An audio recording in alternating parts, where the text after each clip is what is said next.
বল্টু আবার যখন ডাকে গো তখন আবার দেহটা পরশ পাথর হয়ে যায়। হ্যাঁ, আমার বল্টু যখন ডাকে তখন মনে হয় কি জানো গো, যেন আমার ছেলে কোকিল পুড়িয়ে খাইয়েছে।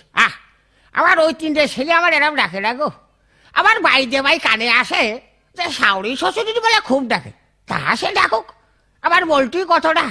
আবার যান তা ডাকছো কা, তোমার কি হয়েছে বা যান? আব্বা আমি বিয়ে করবো, আর বিয়ে দাও। ওলা মজা আছে, ও মজা আছে, ও করে গেলে আমার শরীর সারা, ও মজা আছে, ওর মাটি দাও, মজা আছে। আরে আব্বা তুমি কি আমার সাথে ইয়ার কি মারো? হ্যাঁ, তোর সাথে ইয়ার কি মারবো? তোর মানে তুই কি আমার বন্ধু না ক্লাস ফেলে ভারে যাবি তোর সাথে ইয়ার কি মারবো? ইয়ার কি মারো না? একবার জন্ম তো কর্ম সম্মানী দিলে, আবার কত তার বিয়ার বয়স হয়নি। ওই যে সেদিনকে সার্কাস খেলা দেখতে এলাম, সার্কাস খেলা জুকাররা বিয়ে করেছে। ওমা শুনি যে তিনটা ছেলে, আমি তো জুকার কাছে বড়, দাও আর বিয়ে দাও। তাহলে চিন্তা করা যায়, ও জুকার হলে কি হবে, ও তো ঈশ্বরে পাইকে গিয়ে সারে। আব্বা বোধহয়